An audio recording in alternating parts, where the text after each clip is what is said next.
we had some funding from the NIHR to look at improving cervical screening for physically disabled women and people with a cervix, and I'm going to call them disabled women going forward.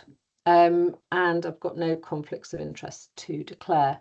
So just a bit of background then about disability. There's around a quarter of the population has a disability. And in these two infographics, you can see on the left-hand side that there are female respondents with a disability. If we think about cervical screening age, in the UK, that's 25 to 64.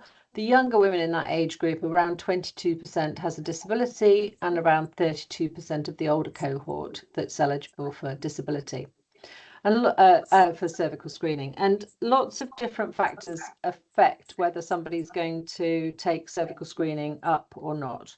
One of those things is ethnicity. And ethnicity also intersects with disability. So you can see here that the UK Chinese population has as few as 15% of people that are disabled, and that goes all the way up to 36% in the Bangladeshi population. So when we're thinking about disability, there are different ways of thinking about it, and I'm just going to be talking about two models today.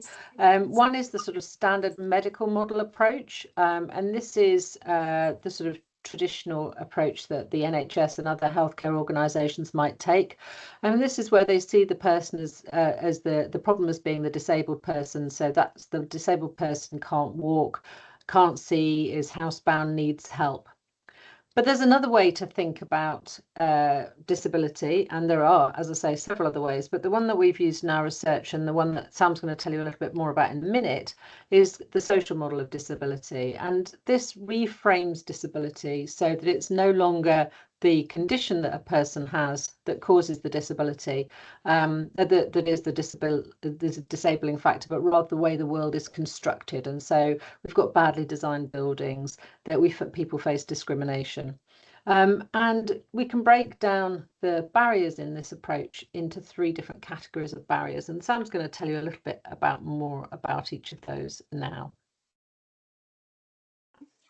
So understanding and really embracing the social model of disability really is key to what constitutes great allyship. You know, it really reminds us that disabled people, 1.3 billion globally, we're not a monolith. Our needs are very varied and very complex. And personally, on a personal note, the social model has helped me to develop pride in my body and identity, despite growing up with, constantly being told implicitly or explicitly that I am a burden, whether that be from, healthcare professionals, my family, or wider society. It's ultimately told me and taught me that, I'm absolutely not the problem. I'm living in a world that simply wasn't designed, wasn't created for me. And we often refer to this as a disabling world. Disability is created by society. It's a social construct. And within that, there are, as Sue mentioned, three main types of ableist barriers. So we can see here physical barriers. So a lot of these barriers may be obvious, some are perhaps a bit more hidden. It's great having ramps and lifts, as a wheelchair user, that's wonderful for me. But what about inconsistent services or support? It's great having that, but what if the lift is broken down? What use is provisions if actually no one even knows they exist?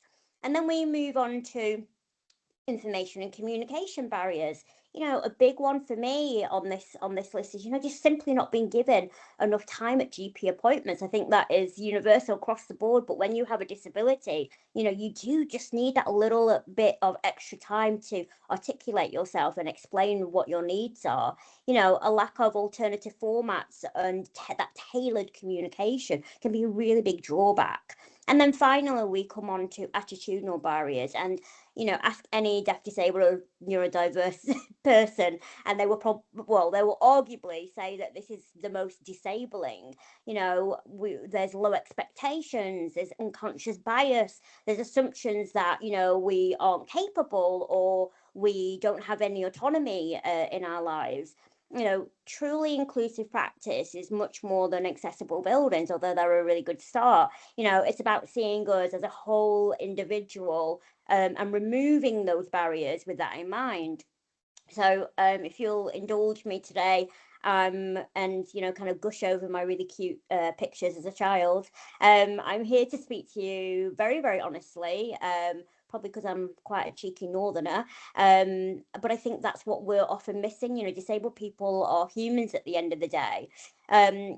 Because when we aren't seen as human, when disabled people aren't seen as such, with needs and autonomy, society ultimately fails us, and they fail us time after time, repeatedly. And one area where this failure feels particularly, personal for me and for this study, this research, and as my role as lead PPI, is gynecological care. A little bit about my medical history and my condition. So I was born with quite a rare genetic condition called osteogenesis imperfecta type 3. It essentially means that I don't produce collagen. I've had over 200 fractures in my life. My bones break very, very easily. I'm a full-time wheelchair user, and I've had countless surgeries. Going back to, I guess, when I was a teenager, I genuinely didn't know if my body worked like everyone else's, like, would I be getting a period? I was quite late getting my period, and I honestly thought, like, hand on heart, that would just never happen to me. Could I have sex? Mainstream sex education never mentioned disabled bodies, and the kids at school would really taunt me about being intimate. No one really had the sex talk with me. There was a lot of awkwardness around that, not at school or not even my family. And, my mum's a nurse, but those conversations still didn't happen. It was a very lonely place to grow up in, feeling like your sexuality is invisible or, worse, irrelevant.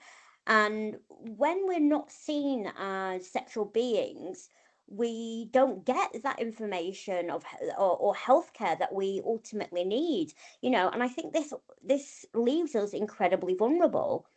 Now, fast forward to when I actually became very sexually active as a young adult, going for a routine smear test. I was told, like most women, it would be a 5-minute straightforward procedure, but that hasn't always been the case. The appointments have gone well past the the appointments that I guess have gone well in the past have happened ultimately because it's been me. I've been advocating for myself, not because my needs were preempted or anticipated. So, what is good practice, I guess? So, good practice would be communication and care. I just remember specifically, and it's such a minor detail, but I remember one GP, once they opened the examination room door ahead of me. So when I approached the room, I wouldn't struggle with the handle. Sometimes I'll knock on the door and I can't open the door, and I'll wait and I'll wait and I'll wait until someone kind of, the lights go on. And it was such a tiny adjustment, but it really made me feel considered. Um, but when I changed surgeries, actually, things seemed to go really backwards for me. My most recent smear was delayed by about 6 months while I requested reasonable adjustments. I'd asked for a left lateral smear, something that staff admitted that they'd actually never done. They phoned me up and said, "We've never done this." We tried it, and after several painful and unsuccessful attempts, I was actually forced back into the traditional position, causing even more discomfort. I've got 2 non-union fractures, basically means my femurs are constantly broken. And so you can imagine that position was very, very uncomfortable for me. Then came a colposcopy, and I can never say it, and Sue's got to be shaking her head at me like that. After HPV was detected just before the pandemic, I believe. And it honestly, and I've had a lot of spent a lot of time in hospital and had a lot of procedures, but this is probably one of the worst medical experiences of my life. First of all, no one had discussed my needs beforehand, and the procedure actually really stripped me of so much of my dignity. For starters, the hospital was really far away. This cost me a lot of time and money because of my support worker. You know, I've got to factor in all these additional costs as a disabled person. Once I was there, I was offered only a bed with stirrups. You know, there was no hoist. At the time, my PA had to physically lift me, and we had to, you know, roll up multiple towels just to kind of keep me on the bed, keep my legs supported. Even though I had, you know, these fractures, they also didn't give me the right speculum. I very much felt like Goldilocks. You know, this one's too big, this one's too small. They were never right. Partway through, more and more staff were actually brought in, and then suddenly there was at least 5 people staring at my vagina. You know, my PA had to hold me to stop me slipping off the bed. The pain actually became so unbearable that eventually I asked them to stop, and that's not like me. I've got quite a high pain threshold. And in that moment, I guess I didn't feel like a patient. I felt like a medical curiosity.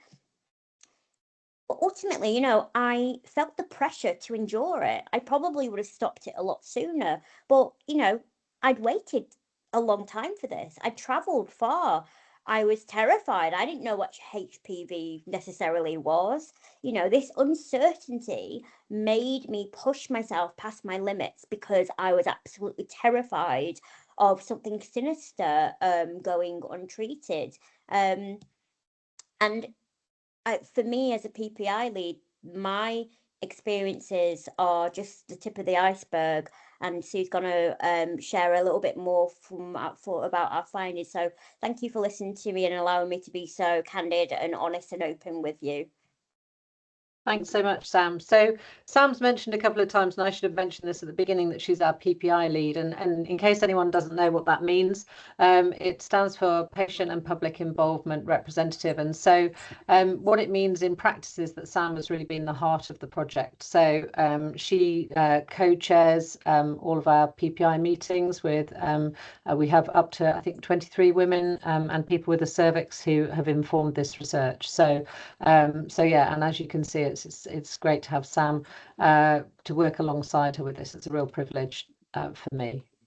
So what we did was we conducted a survey of 1,500 women and people with a cervix who identified as having a physical condition, impairment, difference or disability that made cervical screening difficult or impossible to attend.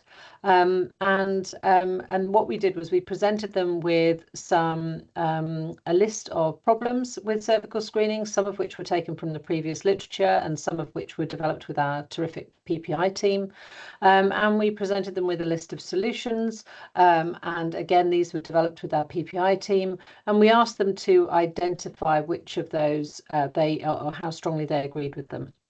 So these are just the patient characteristics here. I won't go through them. I'll get to the interesting bit, which is the data. So what you can see in this graph, I'm not going to expect you to pay attention to all of it, but I'll just briefly describe this graph here. So basically, we've got the problems. Our PPI team prefer them to be called problems rather than barriers. I've put barriers there because that's also in the literature. But the most frequently endorsed problems in our group are in the dark bars. And the orange bars we took some of the items from a previous survey that was conducted by Joe Waller's team in 2009. And this was a non-disabled population. And I've really just given them there as a sort of indication of how much more our particular sample experienced these problems. So the two that were most frequently endorsed were worrying that cervical screening tests will be painful and that cervical screening tests are embarrassing. And that's very common in the non-disabled population as well. Those are two very common barriers. But in addition to those non-disabled barriers that our participants face, they also face disability-specific problems that aren't often asked about in surveys and that haven't been really taken into account in previous research.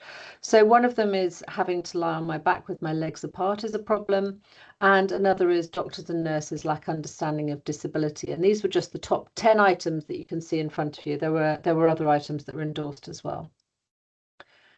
And in terms of the solutions, that problem about a doctor or nurse lacking understanding is also echoed in the solutions that they said that would make cervical screening easier to attend.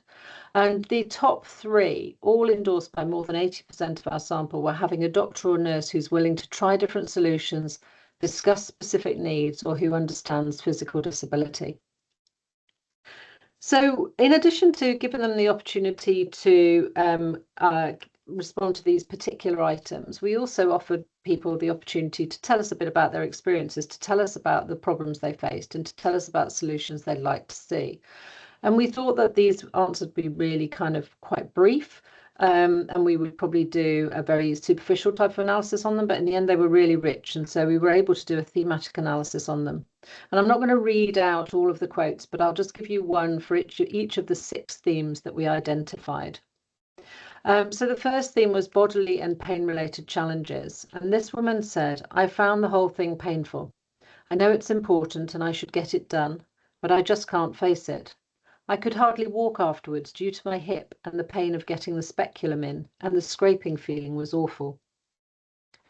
The second theme was around anxiety and psychological distress, and this woman said, "I feel treated like an object and not a person. They're embarrassed about my size and have no idea how to treat me as a person. Sometimes it has taken more than one attempt. I don't attend anymore because it's too embarrassing and I get anxious about it." We know that disabled women are more than twice as likely to face sexual abuse as non-disabled women. And this third theme related to trauma from sexual abuse, but also trauma from past healthcare experiences. We know that if you have a negative experience in the past, you're less likely to attend cervical screening in the future. One woman said, "Having been subjected to sexual abuse, having cervical screening is harder for me mentally than physically. It leaves me feeling anxious, dirty, having flashbacks and generally low for months after. I've never told anyone about it as it happened years ago, so there's no point bringing it up now. But having to face cervical screening is one of the worst triggers for me." The fourth theme was around procedural problems. And one woman said, "Appointments are only offered in one fixed slot on a particular day of the week by my GP surgery. This makes attending really difficult as I may have to change work commitments or not have care support available." Equipment and physical environment is another concern. So the equipment they use, the speculum. "I have a long vagina, but the different sizes make things more uncomfortable, opening wider. I find the whole process really painful and the nurses really struggle to get the samples they need. In the end, I bleed and that affects the results." And then the final theme, and the one that I always find most challenging because it just is so distressing, I think, is the healthcare professionals' lack of compassion, empathy, and knowledge. And I've put a couple of quotes, 3 quotes up here. The last quote on each of those slides that you saw was around the solutions that patients would like to see. And so for this last one, I'm going to read out the solutions because I think the solutions this woman would like to see speaks volumes about the experience that she's had. She said she'd like it, she would like, the solution that she would like is knowing that the nurses will treat you with respect and understanding and allow you to voice your concerns without them getting annoyed. Having nurses that are trained specifically to deal with patients with endometriosis would fill me with more confidence. And if they could take it seriously when we say we are in pain. And that last element about women's pain not being believed or taken seriously is something that came through in more than one of those quotes. So we also wanted to look at the healthcare professional perspective, and I'm not going to spend a lot of time on this, but I just wanted to give you a flavour of the fact that, just to kind of preempt the findings, that there's a disconnect between the patient experience and the healthcare professional experience, as you might expect. So we've got sample takers, cervical sample takers, and so far we've got 311 participants, mostly nurses who take smears, but also some GPs as well. And we asked them to rate how confident, how experienced they felt, the level of confidence and experience that they had providing cervical screening to physically disabled women. Now, I'm not going to go through all of these, but just to pick out a couple, 90% said they understood the needs of physically disabled women, and were 86% said they were comfortable making adjustments, and we thought I think that's really interesting, given that we've got obviously the patient reports being quite different. The other thing that's quite interesting about this slide is that a lot of them say that their surgery has the necessary facilities, or actually not so many of them say that. So only half say they've got the necessary facilities, and fewer than that say they've got the necessary equipment available. But then when we ask about what reasonable adjustments they're offering, actually they claim that they're offering a lot of the reasonable adjustments. So one question that remains unanswered at the moment is, what is it they think they don't have to offer when they're actually listing a lot of the things here? So it's really encouraging when we look at this to think that there are some healthcare professionals out there that are offering all of these adjustments, such as longer appointments, as Sam mentioned, being really important, or a smaller speculum. So one thing that we need to think about is why we're getting these different experiences. And one possibility is that the people that signed up for this survey are actually doing much more for disabled patients than the patients were experiencing, because remember, they're not the same clinicians that had dealt with these particular patients that had responded to our survey. Another one is that they were just responding the way that we wanted them to. But another possibility is that actually these adjustments do exist and patients just don't know about them. They aren't explained to patients, they aren't told to patients, unless, as Sam said earlier, they are advocating for themselves and asking for adjustments. Or it might simply be that there is a disconnect between the patient experience, so that healthcare professionals don't know that they have an ableist approach, or that they're coming across as impatient or whatever. So there's quite a lot to unpack there between the two different sets of findings, and we're thinking about that at the moment. But in the meantime, just to sort of start to wrap up then, when we're thinking about how best to support physically disabled women, the most important thing is probably to meet patients where they are at and work with the patient for the optimal experience. So disabled patients are experts in their condition. They know better than anyone the details of their treatment, what works for them, and so on. So working together with them to explore what might work.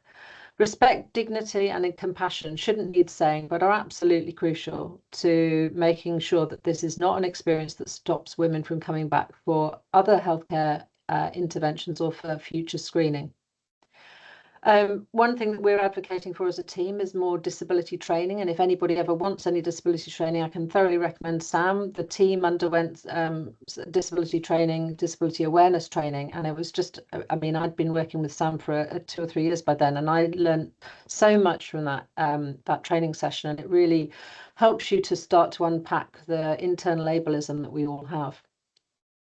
Consideration of the environment that the women are coming into, things like opening the door, making sure that rooms are sort of feel like safe spaces, and being aware of those intersecting factors like ethnicity, sexual trauma, and so on. And what we have seen so far is that there are adjustments recommended for patients with intellectual disability, but many of these are also relevant for physical disabilities, such as explaining what's going to happen, giving a chance for questions, longer appointments, and recognizing and respecting any distress that somebody's experiencing. So this is part of a wider project.